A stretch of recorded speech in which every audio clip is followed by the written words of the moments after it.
আসুন দেখা যাক SN2 বিক্রিয়া নিয়ে দুই একটা জিনিস শেখা যায় কিনা। SN2 রিঅ্যাকশন বা SN2 বিক্রিয়া, আপনি অর্গানিক কেমিস্ট্রিতে এর অনেক কিছু দেখবেন। এই টার্মটাকে বেশ কাল্পনিক বলে মনে হয়, কিন্তু এই নামটা যেখান থেকে আসছে তা হলো এস আসছে সাবস্টিটিউশন থেকে,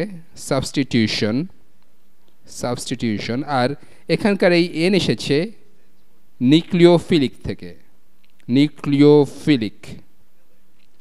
আর এই টু সম্ভবত SN2 এর সবচেয়ে কম বোধগম্য বিষয়। টু আসলে এই বিষয়টা থেকে আসছে যে এই বিক্রিয়ার হার নির্ধারণকারী ধাপটা দুইটা বিক্রিয়কের উপরই নির্ভর করে। আমি এখন দেখাচ্ছি যে এটা দিয়ে কী বোঝানো হচ্ছে। আর আমরা যখন SN1 বিক্রিয়ার সাথে এর তুলনা করব তখন বিষয়টা আরও বেশি পরিষ্কার হবে।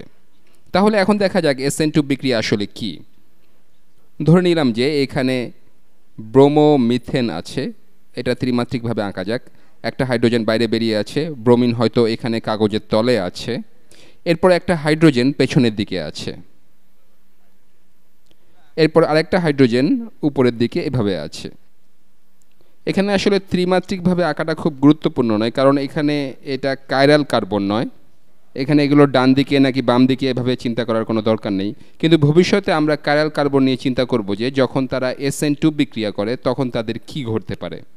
এখানে আমাদের ব্রোমোমিথেন আছে, আর ধরে নিচ্ছি যে এখানে আমাদের কিছু হাইড্রোক্সাইড আছে, এখানে দ্রবণের সাথে কিছু হাইড্রোক্সাইড আছে। তাহলে এটা হলো হাইড্রোক্সাইড, আর এই অক্সিজেনটার 7টা যোজ্যতা ইলেকট্রন আছে। আপনি কিভাবে হাইড্রোক্সাইড পাবেন সেটার জন্য এভাবে চিন্তা করুন। আপনি যদি পানি নিয়ে শুরু করেন, পানি নিয়ে শুরু করলে পানির গঠন এরকম, একটা পানির অণু দেখতে এরকম, এর পাশে কোথাও হয়তো আরেকটা পানির অণু আছে, হয়তো এখানে কোথাও আরেকটা পানির অণু আছে, সেটা দেখতে এরকম। আর কোনো এক ধাপে এখানকার এই পানিটা হয়তো এই পানির হাইড্রোজেনটা নিয়ে নেবে, কারণ হাইড্রোজেনটা আংশিকভাবে পজিটিভ চার্জযুক্ত আর অক্সিজেন আংশিকভাবে নেগেটিভ চার্জযুক্ত। তাই অক্সিজেন হয়তো তার একটা ইলেকট্রন এই হাইড্রোজেনকে দিয়ে দেবে, তখন এর একটা পজিটিভ চার্জ থাকবে আর এটা হাইড্রোনিয়াম ক্যাটায়নে পরিণত হবে, আর অক্সিজেন তখন এখানকার এই ইলেকট্রনটা হাইড্রোজেনের কাছ থেকে নিয়ে নেবে। এখন অক্সিজেনের 7টা যোজ্যতা ইলেকট্রন থাকবে। এটা একটা, যেটা বন্ধনের এই প্রান্তে ছিল, বন্ধনের অন্য প্রান্ত হতে আরেকটা ইলেকট্রন আসছে, সেটা 2 নম্বর, এরপর 3, 4, 5, 6, এরপর এই ইলেকট্রনটা, এটা 7 নম্বর। তাহলে এর থাকবে 1, 2, 3, 4, 5, 6, 7, 7টা যোজ্যতা ইলেকট্রন। তাই এর নেগেটিভ চার্জ থাকবে। পানি হলো নিরপেক্ষ, এটা যখন একটা অতিরিক্ত ইলেকট্রন নিচ্ছে তখন এর নেগেটিভ চার্জ থাকছে। আপনি ধরে নিতে পারেন যে এটা পানির একটা দ্রবণে আছে, যেখানে পানি হলো দ্রাবক। আমি একটা নেগেটিভ চার্জ এখানে দিচ্ছি, আমি চাইলে -1ও লিখতে পারি। এই বিক্রিয়ায় আমরা জানি যে কোনটা আসলে কি। এই বিক্রিয়ায় এই হাইড্রোক্সাইড আয়ন বা হাইড্রোক্সাইড অ্যানায়ন হলো আমাদের নিউক্লিওফাইল। এখানে এটা হলো একটা নিউক্লিওফাইল। নিউক্লিওফাইল নিয়ে চিন্তা করার এটাই সবচেয়ে ভালো উপায় যে এটা অন্য কিছুর কেন্দ্র বা নিউক্লিয়াসকে পছন্দ করে। এই পছন্দের কারণ হলো নিউক্লিয়াস হলো পজিটিভ আর এটার একটা অতিরিক্ত ইলেকট্রন আছে, এক্ষেত্রে এর নেগেটিভ চার্জ আছে, সেজন্য এটা অন্য কিছু নিউক্লিয়াসের দিকে আকর্ষিত হবে। পরমাণুর নিউক্লিয়াস হলো পজিটিভ, তাই এটা ইলেকট্রনকে আকর্ষণ করে। আমি গ্রিক জানি না, কিন্তু ফাইল মানে হলো আকর্ষণ অনুভব করা বা কোনো কিছু পছন্দ করা, তাহলে এটা নিউক্লিয়াসকে পছন্দ করে। আপনি যদি অ্যাসিড আর বেইজের সাথে তুলনা করেন তাহলে আপনি এটাকে চিহ্নিত করবেন লুইস বেইস হিসাবে। এটা ইলেকট্রন দিতে পারে, আমি এখন সেদিকে যাচ্ছি না। এটা একটা নিউক্লিওফাইল, এটা নিউক্লিয়াসের দিকে বা পজিটিভ জিনিসের দিকে আকর্ষিত হয়, এটা এর ইলেকট্রনটা কাউকে দিয়ে দিতে চায়। এখন যা ঘটবে তা হলো এই অক্সিজেন তার একটা ইলেকট্রন এই কার্বনকে দেবে, আর কার্বন যখন বলবে আমি একটা ইলেকট্রন পেলাম, এই ইলেকট্রনটা এবার কাউকে দিয়ে দেওয়া যাক, সে প্রচণ্ডভাবে এটা পেতে চায়। এক্ষেত্রে এরকম জিনিস হলো ব্রোমিন। আমরা বেশ কয়েকবার দেখেছি যে ব্রোমিন হলো অনেক বেশি ইলেকট্রোনেগেটিভ বা তড়িৎ ঋণাত্মক। এটা এর মধ্যেই কার্বনের ইলেকট্রন নিয়ে টানাটানি শুরু করেছে, আর এটা সেই ইলেকট্রনটাকে পুরাপুরি নিয়ে নিতে চায়। আমি আপনাদের বিক্রিয়াটা দেখাই, যেটা খুব দ্রুত ঘটবে। আমি যত দ্রুত আঁকবো এটা আসলে তার চেয়েও অনেক দ্রুত ঘটবে, কারণ এই বিক্রিয়াটা প্রকৃতপক্ষে একটা ধাপে ঘটবে। এখানকার এই অক্সিজেনের যোজ্যতা ইলেকট্রনগুলোর মধ্যে একটা ইলেকট্রন এই কার্বনকে আক্রমণ করবে। কথাটা আসলে আক্রমণাত্মক হয়ে যাচ্ছে। এই ইলেকট্রনটা আসলে সে কার্বনকে দিয়ে দিবে, তাহলে কার্বনটা একটা ইলেকট্রন এদিক থেকে পাচ্ছে, এখানে এর খুব সামান্য পজিটিভ চার্জ থাকবে কারণ ব্রোমিনটা ইলেকট্রনকে নিজের দিকে আকর্ষণ করছে, তাই এই দুইটা পরস্পরের দিকে আকর্ষিত হবে, এরা সঠিক পথে পরস্পরের সাথে ধাক্কা খাবে। আর ঠিক একই সময় এসব কিছু কিন্তু একই সময়ে ঘটবে। ঠিক সেই সময় বন্ধনের এই প্রান্তের ইলেকট্রনটা ব্রোমিনের কাছে চলে যাবে। এখন এই বিক্রিয়াটা যখন ঘটবে তখন সব কিছু দেখতে কেমন লাগবে সেটা দেখা যাক। এই বিক্রিয়াটা প্রকৃতপক্ষে এক ধাপে সম্পন্ন হবে। তাহলে এখানে কার্বনটা থাকবে, হাইড্রোজেনটা এর উপরে থাকবে, হাইড্রোজেনটা উপরে থাকবে। আমি কালার কোড করি, তাহলে ব্যাপারটা ইন্টারেস্টিং হবে। এখানে এই হাইড্রোজেনটা আছে যেটা স্ক্রিন থেকে বাইরে বেরিয়ে আছে, এখানে এই হাইড্রোজেনটা থাকবে যেটা স্ক্রিন থেকে বেরিয়ে আসছে, এবারও এটা স্ক্রিন থেকে বেরিয়ে আসছে, কিন্তু এখানে এটাকে নিচে ডান দিকে আঁকছি কারণ এই হাইড্রোক্সাইডটা পেছন থেকে আক্রমণ করছে।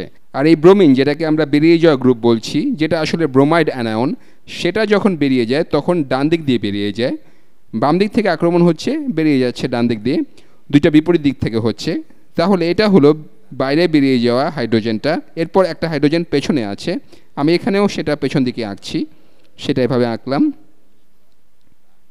এবার এই হাইড্রোক্সাইডটা কার্বনের সাথে সংযুক্ত হয়ে যাবে, তাহলে এই কার্বনটা এগুলোর মধ্য হতে একটা ইলেকট্রন পাবে। একটা ইলেকট্রন পেয়ে সে একটা বন্ধন গঠন করবে অক্সিজেনের সাথে। আমি অক্সিজেনটা আঁকি, দেখি সবচেয়ে ভালো করে কিভাবে সেটা আঁকা যায়। এখানে একটা অক্সিজেন আছে যার সাথে একটা হাইড্রোজেন যুক্ত, এর যোজ্যতা ইলেকট্রনগুলো আঁকা যাক। এর আছে 1 2 3 4 5 6। এর সপ্তম আরেকটা ইলেকট্রন ছিল যেটা সে এইমাত্র দিয়ে দিয়েছে, তাহলে সপ্তম ইলেকট্রনটার কারণে এই বন্ধনটা গঠিত হবে। এরা এর মধ্যেই এখানে যুগ্ম অবস্থায় আছে, আমি এটা ভিন্ন রং দিয়ে খুব পরিষ্কারভাবে দেখাই। এখানকার এই ইলেকট্রনটা হলো এই ইলেকট্রন, এটা এখানে যুগ্ম অবস্থায় ছিল, এটা যখন সে কার্বনকে দিয়ে দিল তখন এই সমযোজী বন্ধনটা গঠিত হলো। তাহলে এবার এই OH গ্রুপ বা হাইড্রোক্সিল গ্রুপ কার্বনের সাথে যুক্ত হচ্ছে, আর এই ব্রোমিন এখানে একটা নেগেটিভ চার্জে চার্জিত গ্রুপ ছিল।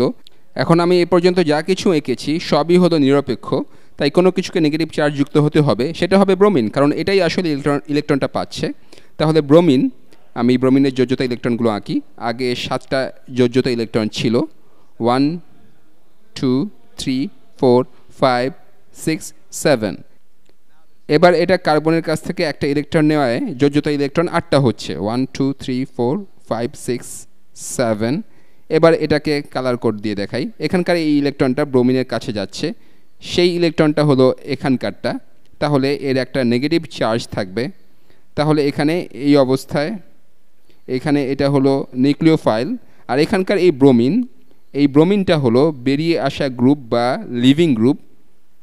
আর এই কার্বন আমার মনে হয় যেটা বিক্রিয়া করছে সেখানে একটা প্রতিস্থাপন হচ্ছে, এর থেকে ব্রোমিন বেরিয়ে যাচ্ছে আর হাইড্রোক্সাইড এসে যুক্ত হচ্ছে, এটাকে বলা হয় সাবস্ট্রেট। আমি এটাকে এভাবে চিহ্নিত করে দেখাই, এটা হলো সাবস্ট্রেট। আমার এরকমটা করার কারণ হলো, যদিও এটা কাইরাল কার্বন নয়, কিন্তু আপনি কল্পনা করুন যখন আমরা কাইরাল কার্বন নিয়ে কাজ করব আর সেটার এরকম SN2 বিক্রিয়া হবে, তখন সেটার কাইরালিটি আসলে পরিবর্তন হয়ে যাবে। আমি এখানেই শেষ করব। আপনারা SN2 বিক্রিয়া নিয়ে একটু চিন্তা করুন, পরের ভিডিওতে আমরা SN1 বিক্রিয়া নিয়ে কথা বলবো। ও আচ্ছা, শেষ করার আগে আমি এই 2 এর ব্যাপারটা বলি। আমি বলেছিলাম এটা হলো সাবস্টিটিউশন। আপনারা দেখলেন যে ব্রোমিনটা হাইড্রোক্সাইড দিয়ে সাবস্টিটিউটেড বা প্রতিস্থাপিত হলো, এটা হলো নিউক্লিওফিলিক, এখানে এই হাইড্রোক্সাইড আছে যেটা নিউক্লিয়াসকে পছন্দ করে। এরপর আমি বলেছিলাম যে এখানে বিক্রিয়ার হার নির্ধারণী ধাপে উভয় বিক্রিয়াও কি থাকবে। এখানে হয়তো সেটা সম্পূর্ণ পরিষ্কার নয়, কিন্তু বিক্রিয়ার হার নির্ধারণী ধাপের জন্য আমাদেরকে একটা মধ্যবর্তী ধাপ আঁকতে হবে। আমরা এখানে একটা মধ্যবর্তী ধাপ আঁকবো, এটা কপি করে পেস্ট করা যাক। এটা পেস্ট করি, এটাকে নিচে এখানে নিয়ে রাখি।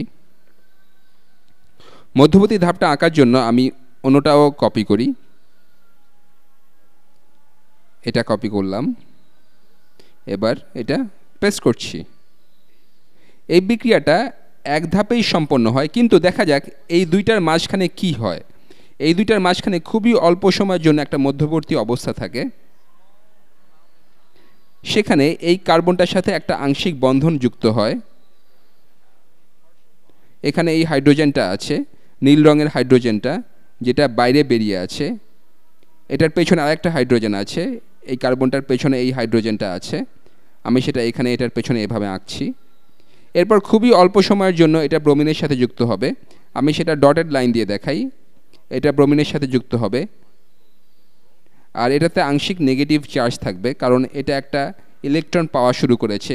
আর এই কার্বনটা হাইড্রোক্সাইডের সাথেও বন্ধনে যুক্ত হবে। তাহলে এটা একটা হাইড্রোক্সাইডের সাথেও বন্ধনে যুক্ত হলো। এটারও কিন্তু আংশিক নেগেটিভ চার্জ থাকবে। আপনি কল্পনা করতে পারেন যে এই নেগেটিভ চার্জটা এই দুইটাতে বিভক্ত হয়ে যেতে শুরু করেছে। এটা হলো একটা মধ্যবর্তী অবস্থা, আর এই মধ্যবর্তী অবস্থা বোঝানোর নোটেশনটা হলো এর চারপাশে একটা তৃতীয় বন্ধনী দেওয়া হয়, আর উপরে এই ছোট চিহ্নটা দেওয়া হয়। এটা আমাদের বলে যে এটা একটা অন্তর্বর্তী অবস্থা, এটা কোনো অর্ধ সুস্থিত বা মধ্যবর্তী যৌগ নয়। এটা এমন কিছু যার মধ্যে দিয়ে বিক্রিয়াটা আগাচ্ছে। এটা একটা SN2 বিক্রিয়া, কারণ এই অন্তর্বর্তী অবস্থাটাই আসলে বিক্রিয়াটার হার নির্ধারণ করে। আমার মনে হয় এটা এই বিক্রিয়ার সর্বোচ্চ শক্তির স্তর, এটাই আসলে বিক্রিয়ার হার নির্ধারণ করবে। আমি ইতোমধ্যেই সেটা বলেছি। এই অন্তর্বর্তী অবস্থায় বা বিক্রিয়ার হার নির্ধারণী ধাপে এখানে সবগুলো বিক্রিয়কই আছে। এখানে হাইড্রোক্সাইড আছে, এখানকার এই হাইড্রোক্সাইড, আর এখানে ব্রোমোমিথেনটাও আছে, যেটা নিয়ে আমরা শুরু করেছিলাম। তাহলে এখানে দুইটা বিক্রিয়কই আছে, সেই জন্যই এটাকে বলা হয় SN2 বিক্রিয়া।